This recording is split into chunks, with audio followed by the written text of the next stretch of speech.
Olá pessoal, espero que estejam todos bem. Hoje vamos iniciar mais uma aula da disciplina Instalações Elétricas para o curso técnico em Eletromecânica. Nosso objetivo hoje é discutir um pouco sobre a divisão da instalação em circuitos, um tópico que gera muitas dúvidas aí. Ok, essa nossa aula vai ser dividida em duas partes, né? E na primeira parte nós vamos discutir os setores da instalação elétrica e falar um pouco sobre o quadro de distribuição, né? E na segunda parte nós vamos discutir a respeito da divisão da instalação em circuitos de uma forma propriamente dita. Sem mais delongas, vamos nessa. Bem, para começar, vamos discutir aqui os setores de uma instalação elétrica, tá? Isso é importante, principalmente quando a gente faz a leitura das normas técnicas, né? Então vamos lá, né? Em relação aos setores aqui de uma instalação, nós temos a entrada de serviço, tá bom?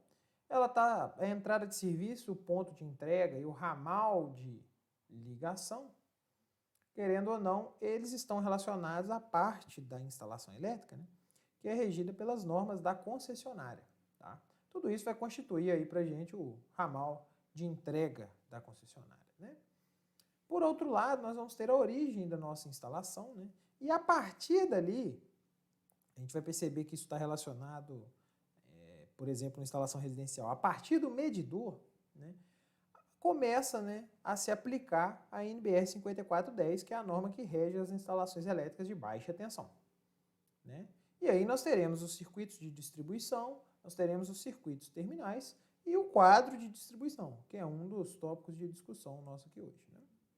Só para exemplificar isso aqui, né, nós podemos ter uma instalação elétrica, né, se ela for alimentada em baixa tensão, né, em tensão secundária, ou a gente vai ter o cubículo de medição e a proteção, ou o contrário, né, a proteção antes da medição.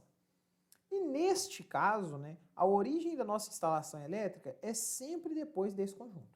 Então, depois do conjunto medidor proteção geral, cuja especificação é dada pela norma da concessionária, daqui para frente é onde se aplica a NBR 5410, a norma de instalações elétricas de baixa tensão. Então, isso se aplica tanto nesses dois cenários, que são consumidores aí que estão alimentados por redes públicas de baixa tensão, e no caso de ser alimentado em alta tensão ou em média tensão, que é o que acontece, por exemplo, em indústrias, né? Geralmente tem uma subestação lá, né?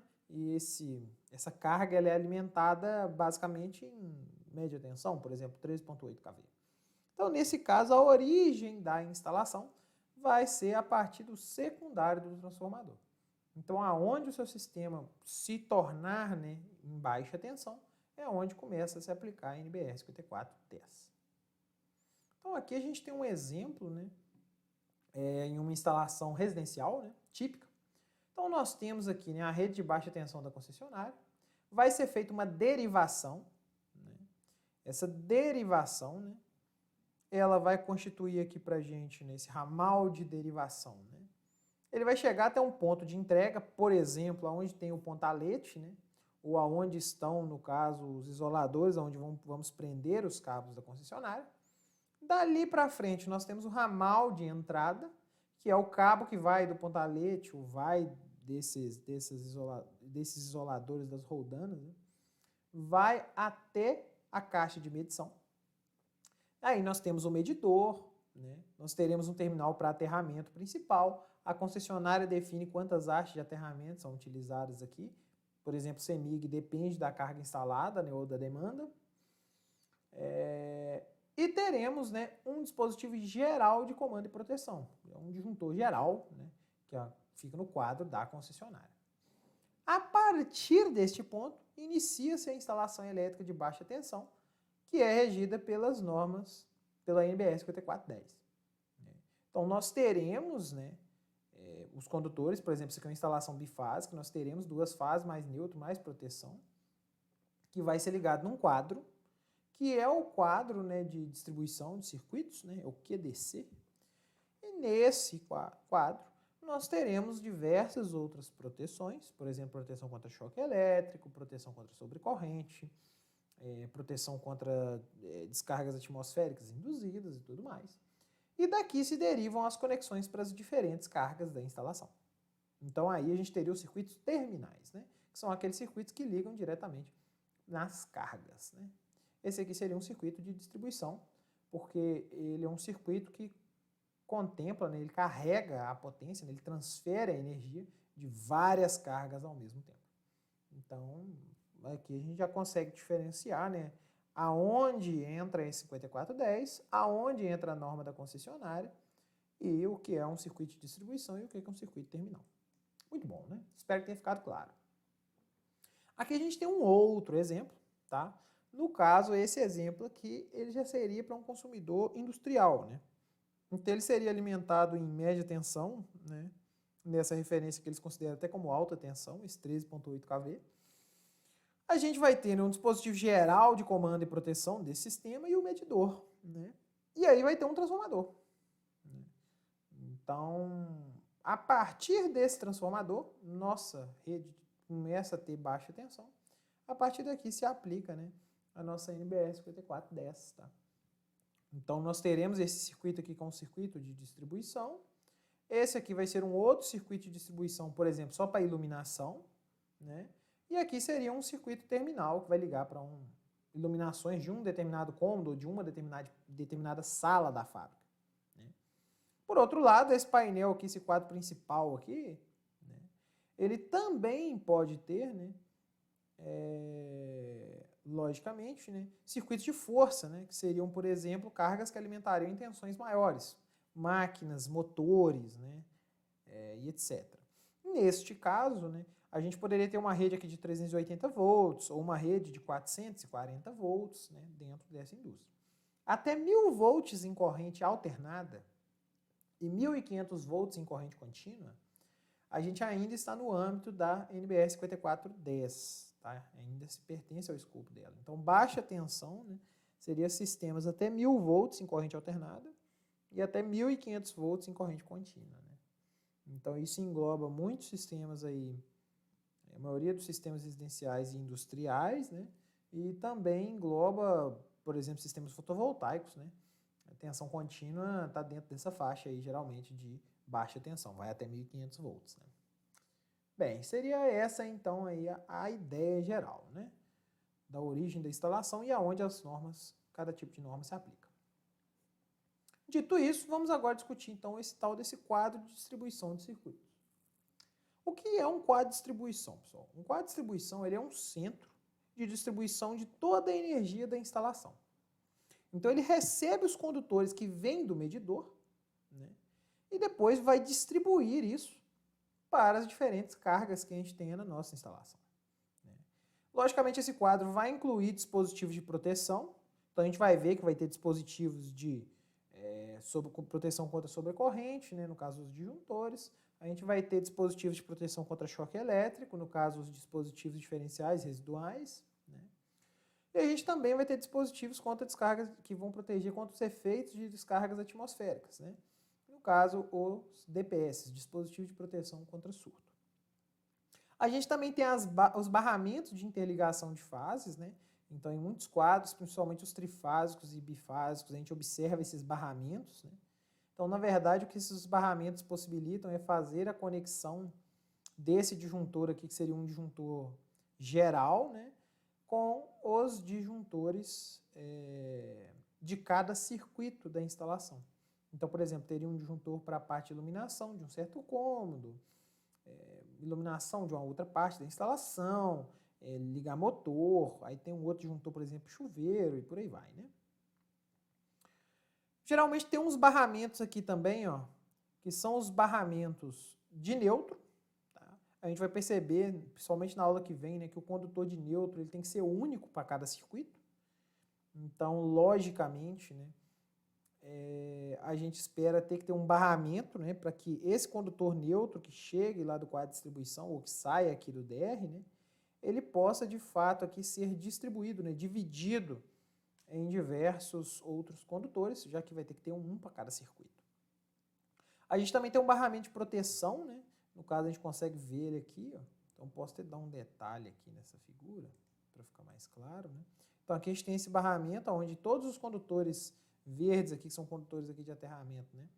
Eles se distribuem, eles se originam, né, deste barramento, né? Bem interessante. E a gente também, né, tem uma estrutura, né, que seria ou uma caixa metálica ou poderia ser uma caixa PVC, né, que geralmente é utilizado para esse tipo de quadro. Bem, então seria isso aí, exatamente o que seria esse quadro. Aqui a gente tem detalhes aqui de alguns tipos de quadro de distribuição. Então primeiro eu vou mostrar o monofásico, tá? Então viria do medidor de energia elétrica, do disjuntor geral, né, do medidor. Viria uma fase, viria um neutro, né? E também viria um condutor de proteção, que ele se originaria do aterramento do medidor, né? A gente vai discutir um pouco sobre esses esquemas de aterramento numa aula seguinte aí. Aguarde e confie. Esse condutor de proteção, ele vai ligar no barramento de proteção. E o condutor de neutro, né? Ele pode ligar aqui no barramento de neutro, né? A gente vai perceber que o ideal seria a gente ter um dispositivo de proteção contra choque elétrico, e nesse caso ele meio que secciona o condutor de neutro. A gente vai ver no próximo desenho, tá? E a gente tem o condutor de fase. Bem, ele passa no disjuntor geral, e depois do disjuntor geral, né, a gente faz essa derivação aqui para os diversos disjuntores que vão alimentar cada um dos circuitos. Então, por exemplo, esse disjuntor poderia ser para uma carga, esse disjuntor seria para outra, esse disjuntor seria para outra, e assim sucessivamente. Note que para cada condutor de fase, né, que sai aqui do nosso quadro de distribuição, também sai um condutor de neutro. Isso porque o condutor de neutro deve ser único para cada circuito. Você não pode pegar um condutor de neutro e compartilhar ele com vários circuitos, né? Ele deve ser único. Já o condutor de proteção, a gente vai ver que a gente pode fazer ele separado, né? Mas a gente também pode fazer ele junto. Pode ser comum a todos os circuitos, desde que ele respeite, né, as condições descritas em norma. Tá? A gente vai voltar sobre esse assunto, tanto do seccionamento neutro, né, quanto de utilizar um condutor de proteção ou vários, né, na nossa próxima aula. Ok. Aqui já seria, né, um quadro mais completo, né, um quadro de distribuição bifásico, onde a gente tem um disjuntor diferencial residual geral. Então, basicamente, esse disjuntor a gente vai ver que ele é utilizado para detecção de choque elétrico, né? Então, a gente entra com as fases, bifásico, então são duas fases, e o neutro nesse disjuntor. As fases, né, elas vão ser utilizadas para ligar nos disjuntores. E aí, do disjuntor DR, né, diferencial residual, a gente sai com um condutor de neutro que vai para o barramento. Então, ao contrário do caso anterior, né, que o neutro entra no barramento direto, né, aqui a gente tem uma proteção contra choque elétrico, né, que é exigido por norma, e aí nós temos essa conexão. Já o condutor de proteção neutro-terra, ele é ligado no barramento de proteção, e isso origina todos os condutores de terra aqui da sua instalação. Bem, essas duas fases aqui, né, elas se dividem nesses barramentos, né? Esses barramentos aqui são projetados para que não exista a possibilidade de ter um curto-circuito entre eles, né? Então, meio que é como se um fosse mais alto que o outro, né? Então, tem uma distância para não ter problema, né? E aqui nós temos a distribuição, então, né, desse condutor de fase em alguns disjuntores e a outra fase em outros disjuntores. Logicamente, se você tiver algum disjuntor que seria bifásico, né, ele vai receber, né, tensão das duas fases. A ideia disso aqui seria, por exemplo, um circuito de chuveiro que liga em 220. Então, a gente teria que utilizar um disjuntor bifásico. Né? Bem, espero que tenha ficado claro. Para terminar, né, a gente tem um quadro trifásico. A ideia é perfeitamente a mesma, então é só para reforçar. Né? Agora a gente chega com três fases. São esses três condutores em preto aqui. E o neutro. Aqui é um disjuntor diferencial residual, né? Agora ele é tetrapolar, visto que tem que entrar três fases e um neutro. Da saída do disjuntor diferencial residual, a gente origina o cabo que vai ligar no barramento de neutro, e daqui todos os condutores de neutro da instalação se originam. A proteção, né, ela vem junto aqui, então liga aqui no nosso sistema, né? Aqui a gente tem até uma instalação um pouco diferente, né, na qual você tem a conexão do neutro com o terra, né, para originar o condutor de proteção. Quando a gente for falar de esquemas de aterramento, vai ficar claro, né, essas conexões aqui e tudo mais, então a gente retoma nessa discussão, tá bom?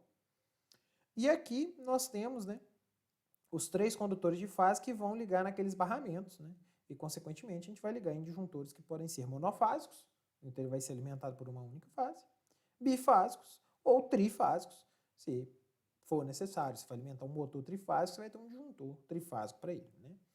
Então essa seria basicamente a ideia, tá? Ok.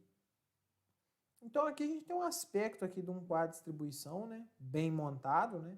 Então vocês vão perceber que é bastante importante a gente ter as identificações, né, no nosso quadro, a organização dos cabos, né, os barramentos bem fixados e tudo mais. E aqui a gente tem um quadro que está bem bagunçado. Então os barramentos estão pendurados, os condutores estão soltos, cabo enrolado, completamente assim, tem um desleixo aqui na montagem desse tipo de quadro. Então esse tipo aqui de quadro aqui é bastante indesejável, tá? É interessante a gente sempre pensar em fazer montagens mais organizadas quanto possível para facilitar a manutenção e também, né, garantir a segurança, né? Aqui a gente tem alguns produtos aqui, né, que poderiam ser usados, né, para poder fazer a montagem de um quadro de distribuição, né? Então a gente nota aqui, né, a existência do interruptor diferencial residual, DR, né? A gente tem os disjuntores aqui que são os disjuntores gerais, perceba que eles estão identificados, né, com etiquetas. A gente tem o DPS, né, que é o dispositivo de proteção contra surtos, né? Ok. Aqui a gente tem a conexão, né, já que a gente sai do disjuntor geral e vai para esses caras, ao invés da gente ter aqueles jumpers com cabos, como estava naquele quadro monofásico que eu mostrei para vocês, isso aqui, ó. Depois eu vou comentar sobre isso aqui, pessoal. Tem um problema grande, um erro grave que o pessoal comete quando faz esses jumpers aqui de um disjuntor para o outro, né? Para evitar isso, né, em algumas situações, né, a gente vê o pessoal usar esses barramentos aqui de cobre tipo pente. Então eu vou falar um pouco sobre eles depois, né, mas deixa a montagem bem mais profissional e segura, né. A gente também tem as identificações dos condutores, né, então é feito o anilhamento deles, né, exatamente para facilitar a manutenção e tudo mais, né. E aqui, por exemplo, uns bones para derivação de neutro e terra, né? Então em azul aqui a gente teria para neutro e aqui em verde aqui a gente teria para o aterramento. Pontos importantes sobre os quadros de distribuição, pessoal. Bem, tem a questão da acessibilidade, você tem que conseguir acessar todos os componentes que estão ali instalados. Você não pode ter um disjuntor que é difícil de você conseguir desacionar ele ou acioná-lo, né? Então tem que ser bem acessível. Os componentes devem ser identificados, então colocar placa, etiqueta, né? É importante a gente ter independência de componentes. O que isso quer dizer? É muito interessante a gente ter um circuito, né? Circuitos separados e que não gerem influência direta entre si. Por exemplo, imagina que a gente tem um circuito de chuveiro, né? Circuito de iluminação e circuito de tomadas, né? Se você tem algum problema no chuveiro, né, você consegue, né, desligar o circuito de chuveiro e conseguir fazer a manutenção dele sem precisar desligar o circuito de iluminação e de tomadas. Então você não precisa trocar o chuveiro no escuro, percebe? Além disso, se você tiver um curto-circuito em uma tomada da casa, você vai perder a energia daquela tomada. Você não vai ficar sem iluminação, sem lâmpadas funcionando na casa. Então essa que é a ideia de evitar essa interferência prejudicial. E outra coisa que muita gente escorrega quando monta o quadro é sempre ter um espaço reserva. Por quê? Porque, eventualmente, à medida que vai passando o tempo, né, as pessoas vão aumentando a carga que tem na instalação. Ter esse espaço reserva garante, né, que se no futuro você for instalar um ar-condicionado, você já vai ter um circuito que pode ser utilizado para tal, né? Então essa, por exemplo, é a vantagem de ter circuitos reserva. E isso, pessoal, não é uma questão só de beleza, não, tá? Na verdade, isso está tudo descrito na norma, na NBR 5410. Então, ela tem um item, né, que fala especificamente, né, que é o 4.1.10, que fala especificamente sobre a questão da acessibilidade. Então, tem que ter espaço suficiente, né, tanto para instalação quanto substituição depois. Então, não adianta fazer o quadro de uma forma que depois você não consegue dar manutenção, né? Os dispositivos de proteção, né, eles são descritos no item 6.1.5.4, né? É falado que eles devem ser dispostos e identificados, né? Então é muito importante você ter um circuito que é de tomadas, ter lá tomadas, tomada do quarto, iluminação da cozinha, iluminação da casa, chuveiro, né? Isso facilita muito na hora de dar manutenção na instalação, né? E essa identificação, né, ela é ainda descrita novamente no 6.5.4.9, que todos os componentes devem ser identificados, né, de forma que isso evite qualquer risco de confusão entre esses circuitos, né? Então, e deve ser coerente com as notações que foram usadas no projeto. Então, se num projeto elétrico você chamou o circuito 1 de circuito de iluminação, se você for colocar circuito 1 no seu quadro de distribuição, tem que ser para aquele circuito que você deu esse nome, né? Não gerar essa confusão. Bem, além disso, os componentes eles devem ser escolhidos e dispostos de modo a impedir qualquer influência prejudicial entre instalações, né? Então isso aqui é muito importante, está descrito no item 6.1. Além disso, né, tem um outro detalhe legal, que está relacionado a condutores de alimentação dos componentes e instrumentos fixados nas portas ou tampas dos quadros. Então isso é muito utilizado, por exemplo, em diagramas de comando, né? Eventualmente a gente coloca as lâmpadas, né, as sinaleiros, né, e as botoeiras na porta do painel, né?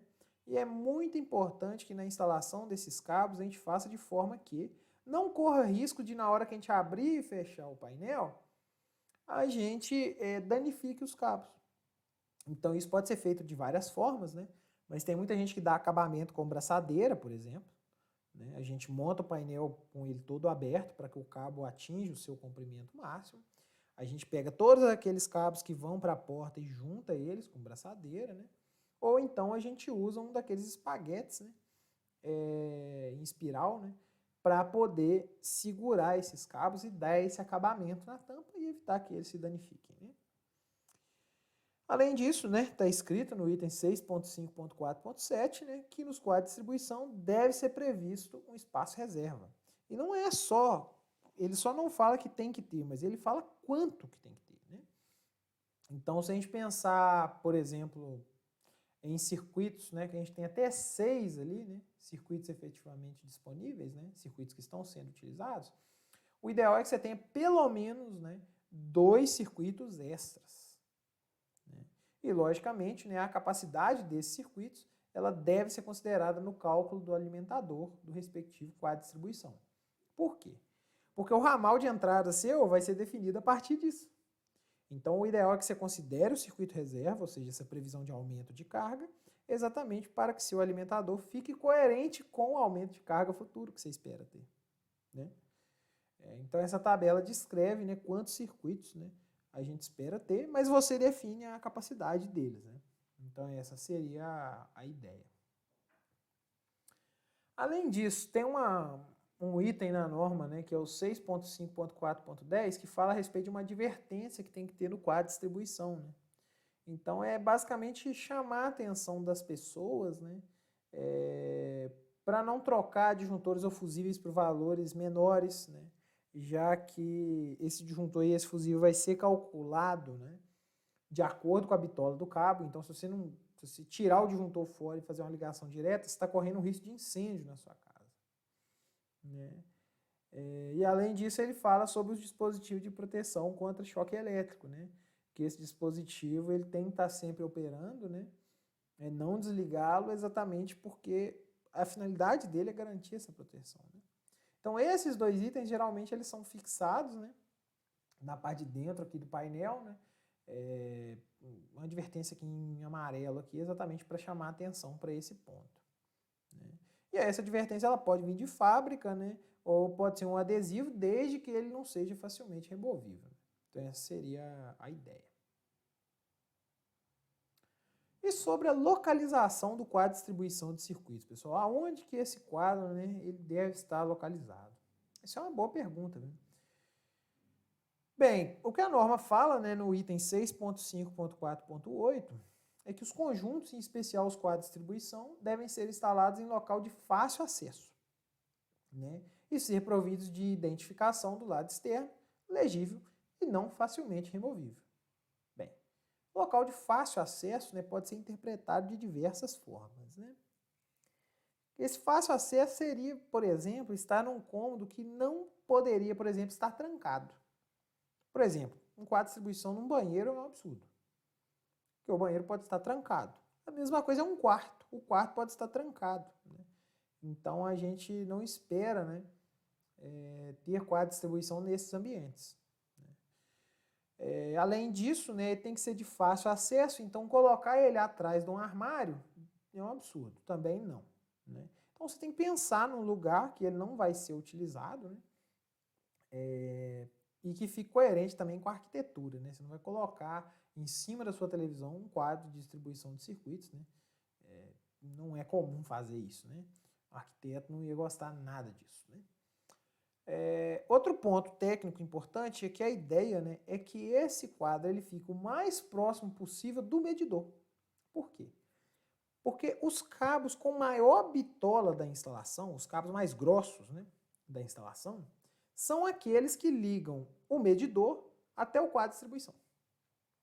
Se esses dois caras estiverem muito longe, você vai gastar mais cabo de bitola elevada, ou seja, cabos mais caros.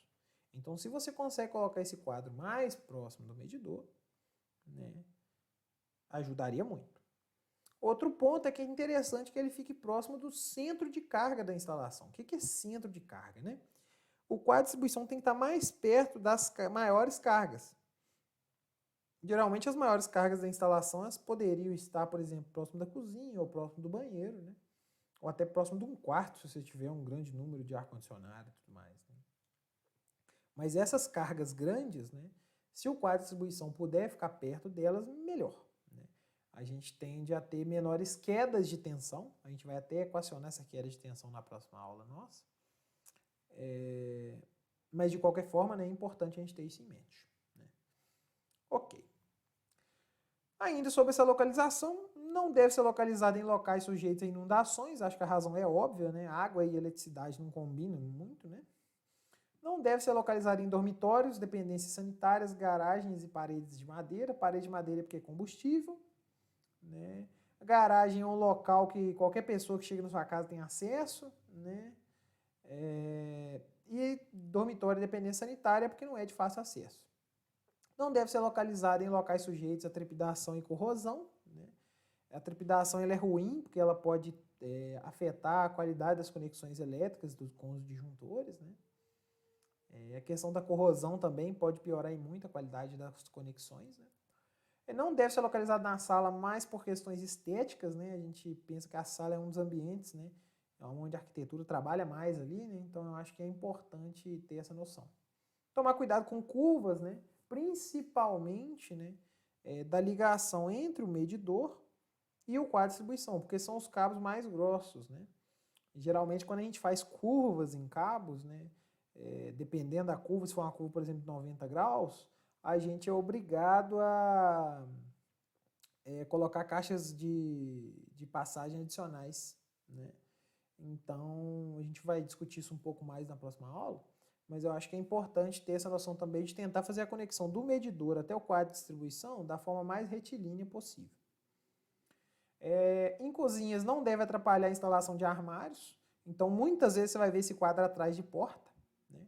Então, muitas vezes é comum você ver na cozinha, atrás da porta ali da cozinha, ou você costuma ver atrás da porta de entrada da instalação, por exemplo, em apartamentos, é muito comum você ver isso. E o número de quadros de distribuições ele vai depender do número de centros de cargas, de aspecto econômico e versatilidade. Então, se a gente pegar, por exemplo, um prédio, é muito comum a gente ter um quadro de distribuição para a parte de condomínio, a gente ter um quadro de distribuição para cada apartamento, né? E dessa forma, né, quando você crescer o número de apartamentos, você vai crescer o número de quadros, né? É interessante você pensar nisso, né? Ok. Então aqui a gente tem um exemplo de localização, né? Que a gente tem um exemplo aqui de uma residência, né? Então aqui seriam os quartos, né? Aqui a gente teria aproximadamente a entrada, uma sala aqui, né? E aí ele foi instalado aqui na cozinha. Isso aqui seria o posicionamento do quadro de distribuição, né? Então aqui a gente teria a porta, né? Que abriria aqui. Então a gente pode colocar ele aqui. Desde que isso não atrapalhe, por exemplo, você colocar um armário aqui na cozinha e tudo mais, né? A gente acredita que eles estariam mais nessa direção aqui, exatamente porque ele já colocou mais tomadas. Eu acredito que aqui seria, por exemplo, uma bancada, né? Então a tendência é utilizar esse canto aqui para fazer o posicionamento desse quadro. Aqui a gente tem duas outras plantas, né? Para a gente refletir um pouco a respeito do posicionamento do quadro, né? Aqui seria a entrada, né, da nossa instalação elétrica, né? Aqui a gente tem a cozinha, né? Vamos supor que o medidor está aqui, ó, nessa região, né? Então, um lugar possível para a gente instalar seria, por exemplo, nessa parede aqui, ó, próximo da cozinha, né? E aí a gente minimizaria, né, a entrada aqui os cabos que vêm da medição. Outro local que poderia ser colocado também, poderia ser nessa circulação aqui, nesse corredor, tá? Porque aí a gente ficaria também mais próximo dos chuveiros, né? Já que tem dois banheiros aqui, né? Tem um banheiro social e tem uma suíte aqui na casa, né? Nesse outro exemplo aqui, né? A gente tem aqui a entrada, né? Que seria a sala de estar, né? Então, a gente poderia colocar nessa parede aqui, ó, na cozinha, ou a gente, se coubesse, a gente poderia colocar também nessa paredinha aqui, ó, perto do banheiro aqui, né? De qualquer forma, instalado nesse ponto ou nesse, a gente estaria próximo do chuveiro, geralmente é uma carga grande que a gente tem na nossa instalação, né? E a gente também está perto das cargas da cozinha, né? Onde a gente também tem potências bem elevadas, dependendo dos aparelhos que você tenha. Então, são alguns lugares aí que a gente poderia pensar em posicionar esse quadro. Ok. Quando a gente faz um projeto elétrico, pessoal, a gente também tem que colocar, anexar nesse projeto, os diagramas unifilares da instalação. E, geralmente a gente coloca o diagrama unifilar do quadro de distribuição, né? Então, pensando num quadro de distribuição desse aqui, né, a gente geralmente não entrega um desenho, uma concepção artística dessa aqui do quadro, né? A gente faz um diagrama deste tipo, né? É mais comum a gente entregar até o diagrama unifilar. Então, vou tentar explicar ele aqui para vocês rapidamente, né? Aqui, né, nós temos o diagrama multifilar, então chega aqui o neutro, né? Chega aqui as três fases e a proteção.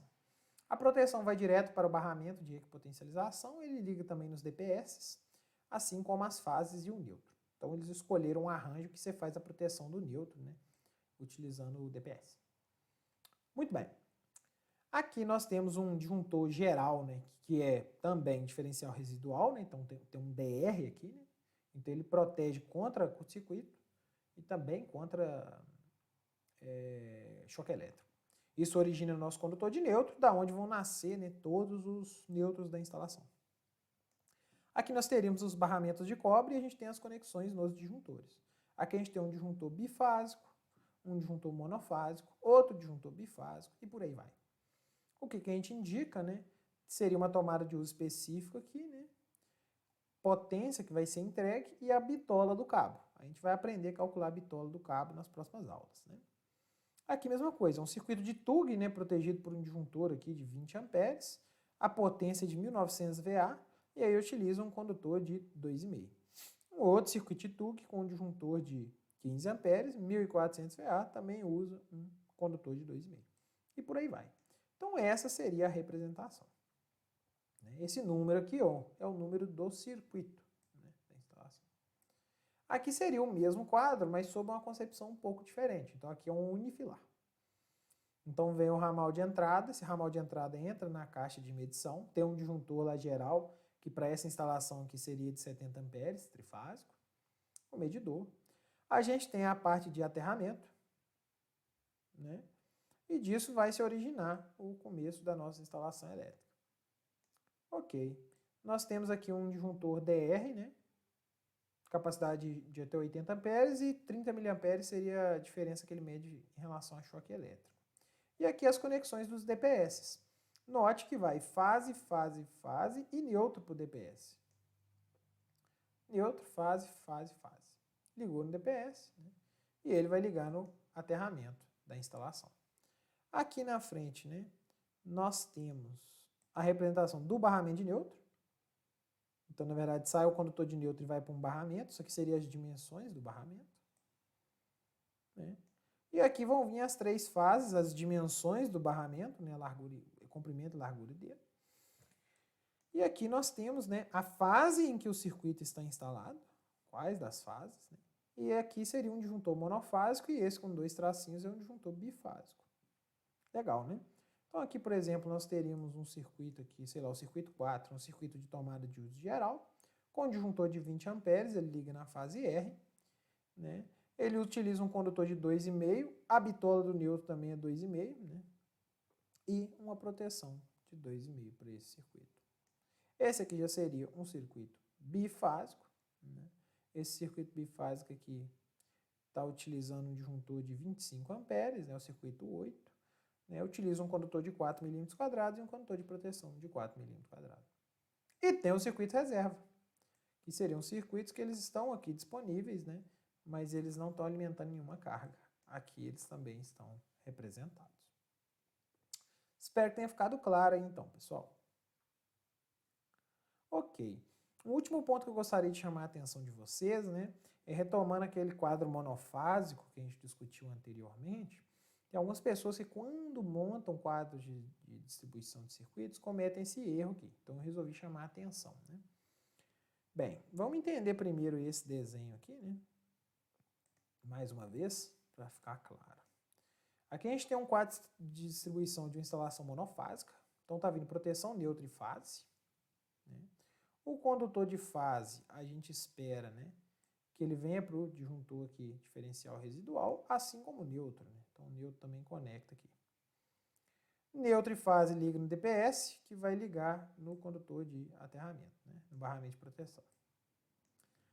Da saída do DR, né, nós temos a fase e nós temos também o neutro, né? O neutro ele liga aqui nesse barramento aqui de baixo, né? Ele é exatamente esse cabo aqui, ó. Ligou aqui. Que é o início do barramento de neutro. E daqui saem todos os condutores de neutro da instalação. A atenção eu quero chamar para essa fase, né? Esse condutor de fase, que liga no primeiro disjuntor, que liga no segundo, que liga no terceiro, que liga no quarto. Bem, a bitola desse cabo aqui, geralmente ele é compatível com a corrente total da instalação. Então, se você tiver uma instalação que necessita de um condutor de 16 milímetros quadrados para carregar toda a corrente dela, esse condutor aqui é de 16 milímetros quadrados.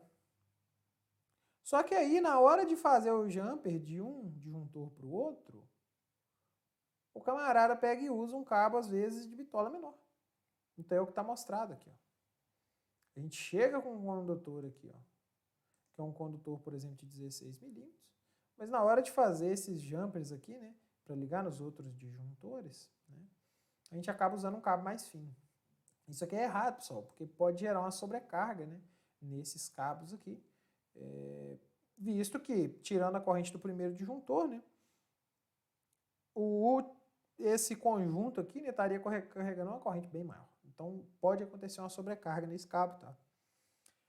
Para evitar isso, né, uma das soluções, né, eu falaria que a solução mais barata, talvez, é você fazer esses jumpers com um cabo de 16 milímetros. Então, esse seria uma forma de resolver esse problema, tá? Outra forma de você resolver ela, que dá um acabamento bem legal, é a gente utilizar esse tipo de produto, que são barramentos, né, específicos aí para ligação de disjuntores. Geralmente eles chamam isso aqui, se for comprar, né, de barramento tipo pente, né? Então ele é como se fosse um pente mesmo, né? E a gente tem de 3 tipos, né? A gente tem os monofásicos, que é um único barramento. A gente tem os bifásicos, então eles são 2 barramentos isolados um do outro. E nós temos os trifásicos. Eu posso até dar um zoom aqui, né, para ver se fica mais claro, né? Então é como se eu tivesse 3 barras, elas são isoladas umas das outras, né? Então esse terminal seria da fase R, esse seria da S e esse seria da T, né? E aí com isso, a gente consegue pegar todos aqueles disjuntores que estão alinhados, né, e conectá-los nesse barramento. Então para isso que ele serve, né? A forma de instalação seria como essa aqui mostrada, né? Então a gente coloca esse conector aqui no condutor, né? A gente vai encaixar ele junto com o pente no primeiro borne do disjuntor. E aí todos os outros disjuntores que vão ligar aqui do lado desse aqui, eles vão estar conectados no mesmo ponto por meio dessas barras. Então dá esse acabamento legal aqui, né? Chega os 3 condutores, por exemplo, de 16 milímetros. E aí esse barramento suporta essa corrente. Tem barramentos desse aí que suportam tranquilamente 80 amperes, né? E aí você conecta esses disjuntores e dá esse acabamento bacana. Então é uma solução aí para ser usado, ao invés de você fazer esses jumpers, né? Mas nunca faça com esse cabo aqui mais fino, tá bom? Isso pode causar uma condição perigosa. Neste ponto, pessoal, eu gostaria de agradecer a atenção de vocês e até a parte 2 da nossa aula.